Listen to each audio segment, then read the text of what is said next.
I'm Steve Dangle, and you're listening to Stick to the Pod. Hello and welcome back to another episode of Stick to the Pod, Season 2, Episode 4. Yep, that's the way you decided. You want Season 2, Episode 4. Thank you for the comments on the social media, the messages, the emails. Much appreciated for the feedback. Thank you very much.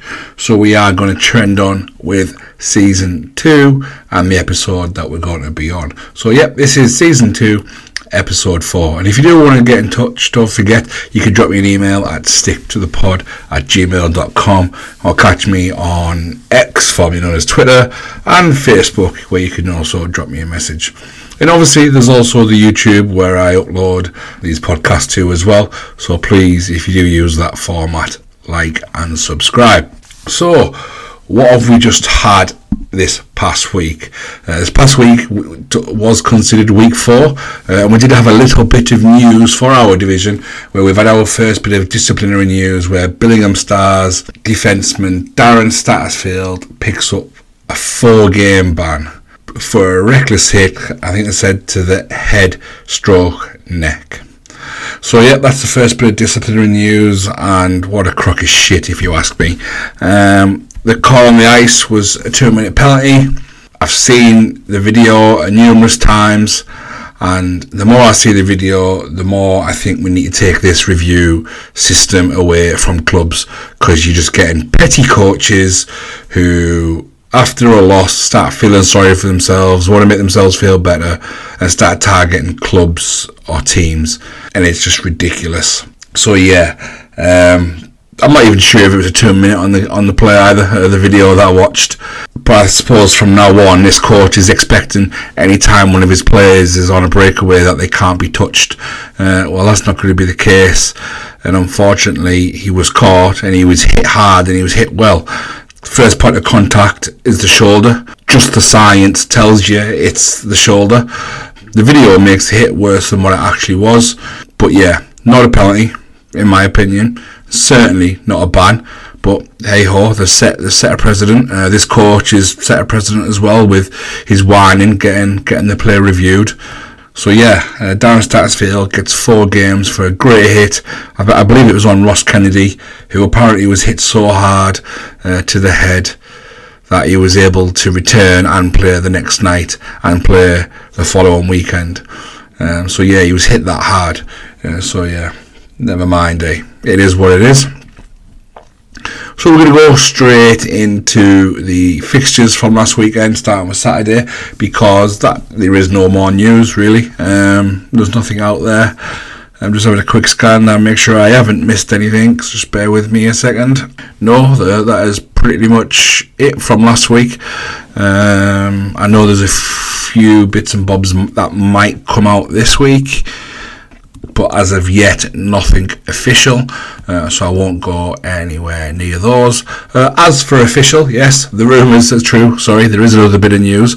The rumours are out there that Jake Witkowski was coming to NHL North. I did say in various places that this was going to happen. Many doubted me. Never mind.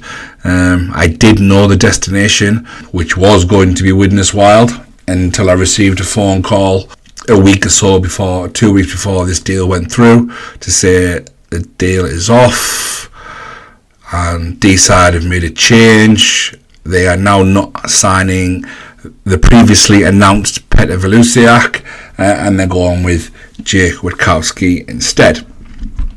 You can't blame them. It's a hell of an upgrade. But yeah, we'll see how Jake goes. I'm sure he'll score plenty in this division. By far the best import the division has ever seen, and probably ever will see for a long time, signing that calibre of player. And we'll be interested to see where Velusiak ends up. There is 1 or 2 rumours that he may remain in the Northwest, so that narrows it down to 2 teams, Widnes and Blackburn. So we'll see if anything happens there. It has got a bit cold on Velusiak, so just a wait and see.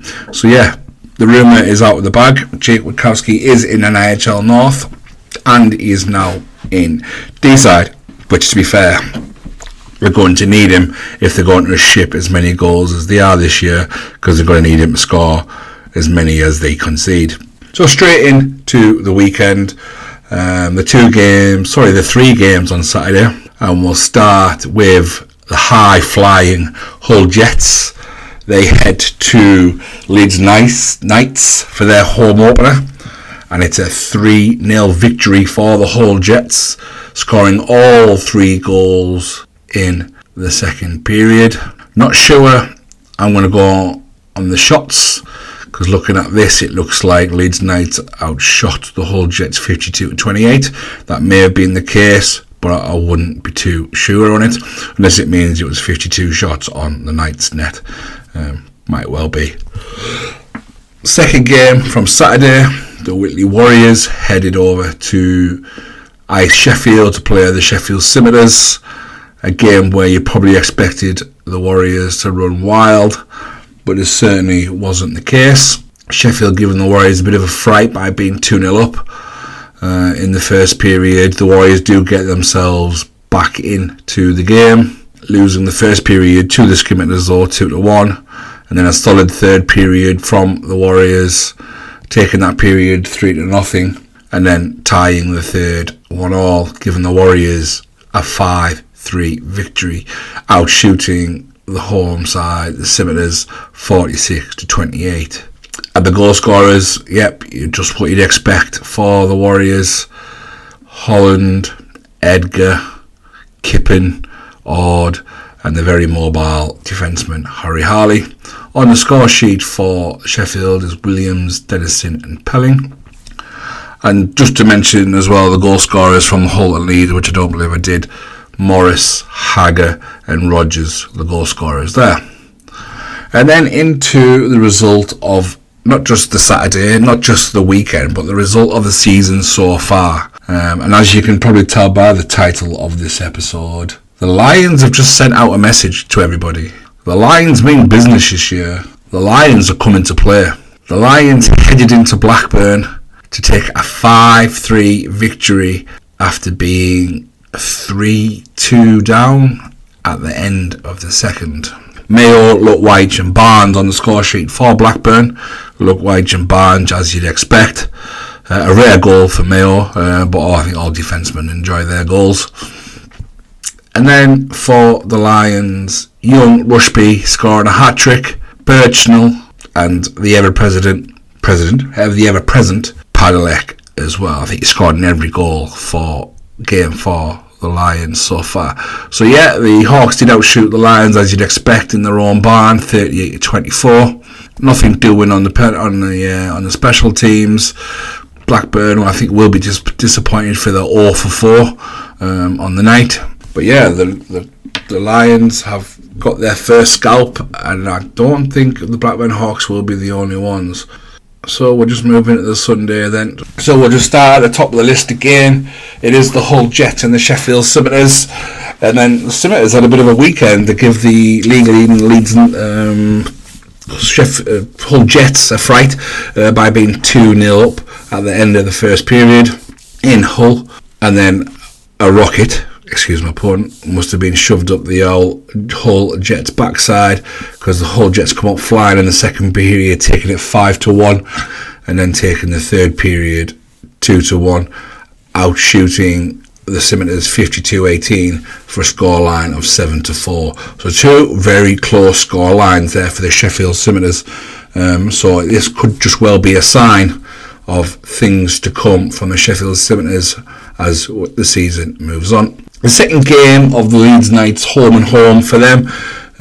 2 home games, and they were blown away, probably from a very hurting Blackburn Hawks, who have obviously now lost their second game of the season. Barlow and Heinzel, who are on the score sheet for Leeds Knights. I think you're probably going to see a lot of them too for Leeds. I think they'll be the 2 of the main goal scorers. And then goal scorers for the Blackburn Hawks: Barnes getting 2, Sporfith, Royds getting a hat-trick, Luckweich on getting 2, and Pollett to take a 9-2 victory in Leeds, outshooting them 60-27. Moving on to probably, arguably, what should have been the game of the night. It certainly started that way. I was going to go on full ref bash, but what's the point? It does nothing. It changes nothing. I do feel though clubs who are on the wrong end of officiating do need to start standing up for themselves and start calling it out a bit, for the fear of being fined. This doesn't happen, which I think is a crock of shit. If these officials aren't performing, it needs to be said that they aren't, but at the moment just too much protection around them. As it was, did the officiating really cost the Stars on Sunday? Because the third period was atrocious from Billingham. I'll be completely honest here, going into Solihull, missing one player, you worry about how the game's going to go. To be missing 6, most of your D missing, it was always going to be an absolute struggle. The Stars actually lose out on the night 8-3, outshooting the Solihull Barons 32-30, apparently. So the game started well. I thought Solihull backed off the Stars quite a bit, give them a bit too much respect, especially with the players that they had missing. And then Stars don't really capitalise with the advantages that they had in the first period. I mean, I think the penalties were equal in the first period, but the Stars had the better of the chances, just didn't put the puck in the net. And then the second starts with plenty of action. It's a 4-3 period for the Barons, but not the tail of the period whatsoever. Stars take the lead through some good work from Ian Brown. Barons come straight back and equalise. Stars take a 2-1 lead, and then Barons come straight back again and equalise. Stars just couldn't keep the lead. Every time they got the goal, the Barons just came straight back with the answer. I believe then the Barons do go 3-2 up, with then Spraggan getting on the score sheet to equalise. I'm just trying to work out my goal scorers. Brown, Jackson and Spraggan. Spraggan getting the 3-3 equaliser. Pretty much against a run of play, the Stars found themselves a goal behind.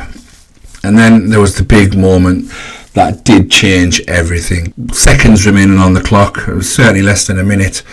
Otterson picks up the puck. He skates into the Stars zone. At this point, there is 7 Barons on the ice. I mean, you can excuse one too many men on the ice, but 2 of them, 7 of them on the ice. He just goes top shelf, makes it 4-3. And I think that was it. I don't think the Stars recovered from that. I think they felt hard done by from previous poor calls, where the Solihull Barons were 2 for 6 on the night. Stars 0 for 4, but they certainly got a couple of petty calls late in the game to make it look a little bit more friendly. The penalty minutes look a lot more friendly, shall we say. But the Barons in the third period just blew the Stars away. I don't know whether it was an energy thing, they just ran out of steam, ran out of gas, felt sorry for themselves. The horrific bus journey that took place beforehand, travelling up, weather was terrible, roadworks absolutely everywhere, travelling at 40-50 mile an hour for most of the journey, never easy.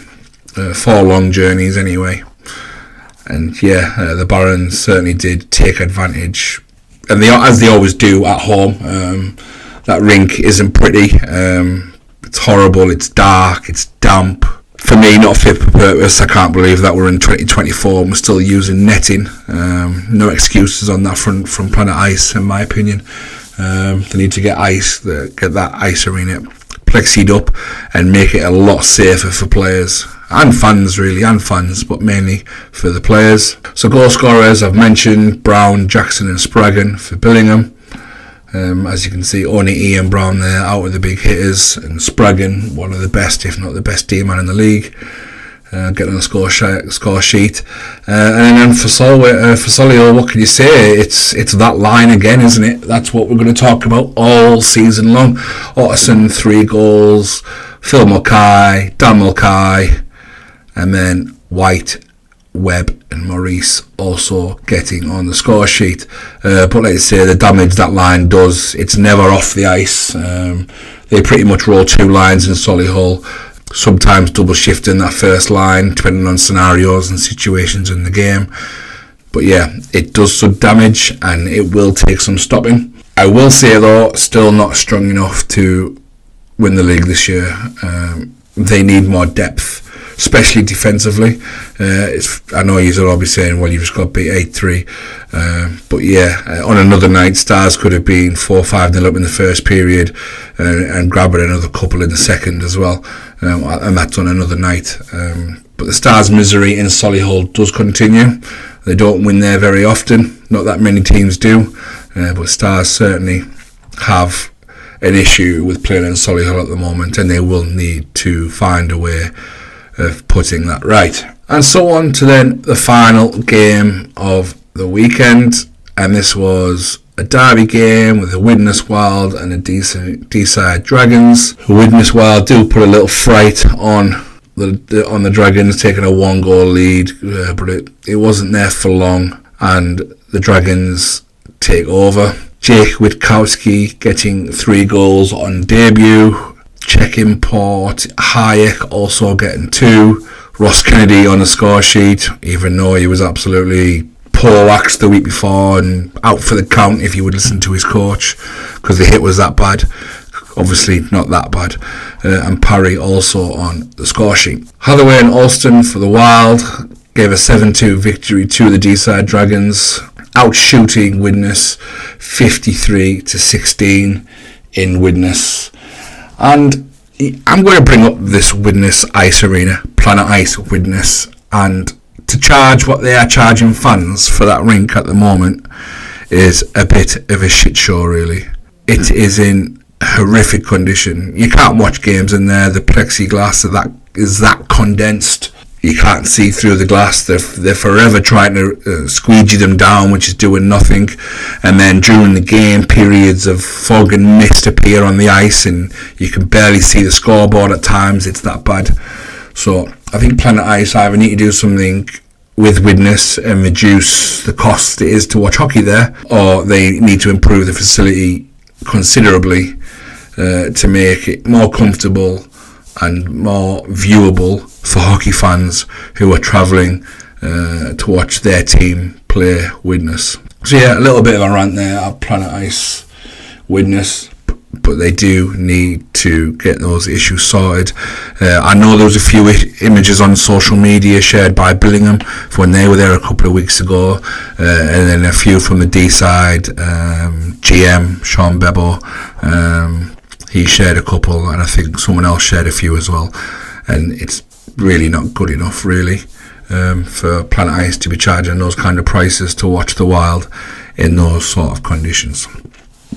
Anyway, we'll have a quick run through of Week 4's fixtures and results, starting right from the top on Saturday the 21st of September. Then you'll have to bear with me a second while I pull up next week's fixtures, and then we'll have a little look to see what's happening in Division 2. So Saturday the 21st of September, we had the Sheffield Scimitars hosting the Whitley Warriors, with the Warriors taking 3 points with a 5-3 victory. The Hull Jets maintained their impressive start to the season, ruining Leeds Knights' home opener, winning 3-0. The Blackburn Hawks give us the first shock of the season, losing out to the Nottingham Lions on home ice, 5-3. Moving then to Sunday the 22nd of September, and the Hull Jets remain undefeated so far in their 5 games played so far, beating out the Sheffield Scimitars on home ice 7-4. Leeds Knights still without a win and winless at home for their second night in a row, losing out 9-2 to the Blackburn Hawks. The Barons leave one on defending champions Billingham Stars, beating them 8-3. And new boy Jake Witkowski gets the D-side Dragons up and running with a 7-2 victory over the Widnes Wild at Planet Ice Widnes. So that is it. So I won't go into too much depth on the league table. It's kind of pointless at the moment. But at the top with 5 from 5 is the Hull Jets, 15 points. What I will say out of those 5 games they've played, they've only really played the Solihull Barons so far, and granted they went in their barn and won 6-1. The other 4 fixtures, relatively easy games.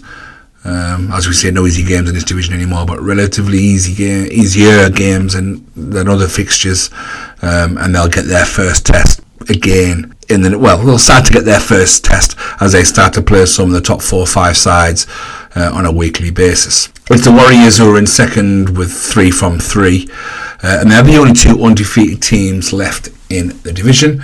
And then right down at the bottom we have Leeds, Widnes and Sheffield, all without a win so far. So moving on to this weekend's fixtures.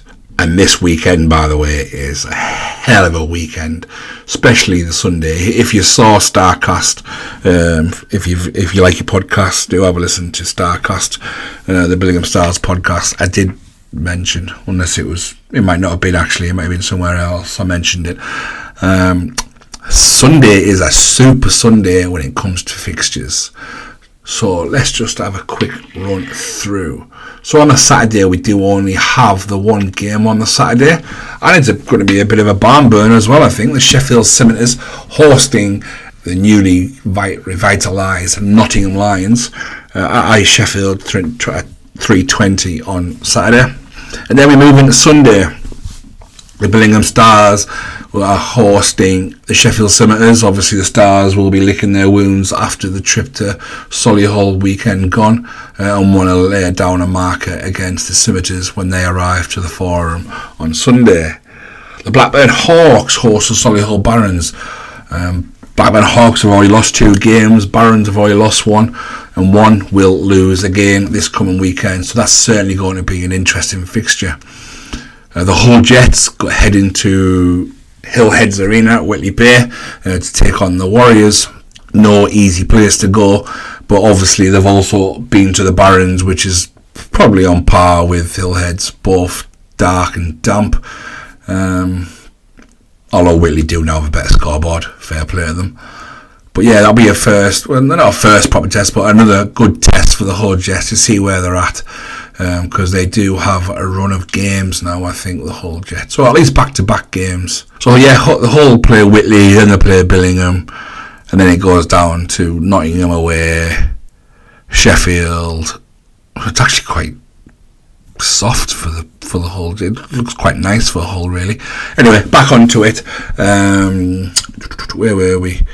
Yep, the Hull Jets travel to the Whitley Warriors, and then down in the basement dwellers, Widnes Wild at home to Leeds Knights, where one team will probably finally get their first win on the board. So quickly to run through the fixtures again this week. And on the Saturday we have the Scimitars versus the Lions.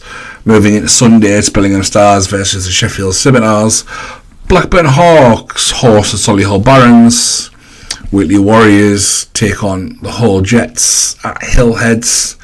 And the Widnes Wild take on the Leeds Knights in what will probably be a foggy Planet Ice. So that is this weekend's fixtures.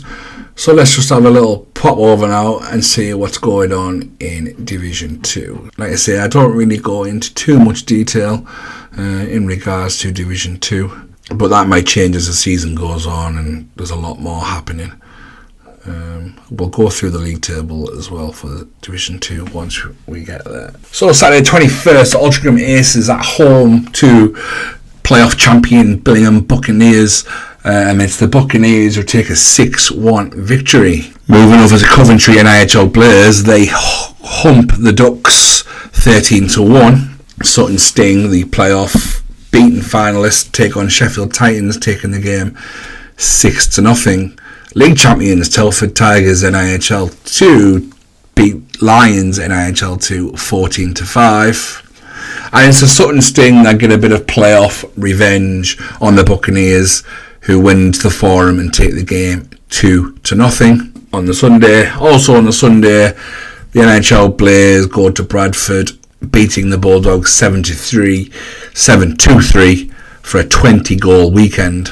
And the Tigers took on the Sheffield Titans in Sheffield, winning 8-0, giving them a 19-goal weekend. So what's to look forward to this coming weekend in NIHL 2? So on a Saturday, the Coventry Blaze host the Sutton Sting. The Kingston Sharks host the Deeside Ducks. Altrincham Aces have Nottingham Lions 2 as visitors. And it's the Telford Tigers going to Bradford to take on the Bulldogs.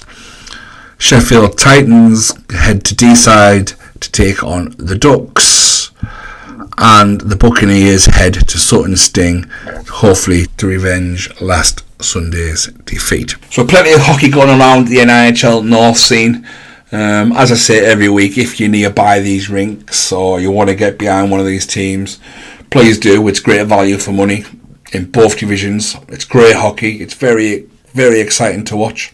Looking at all these fixtures, I think there's going to be a bumper episode next week, because I think, as you can see, the league is really starting to ramp up now. So that just about covers this weekend.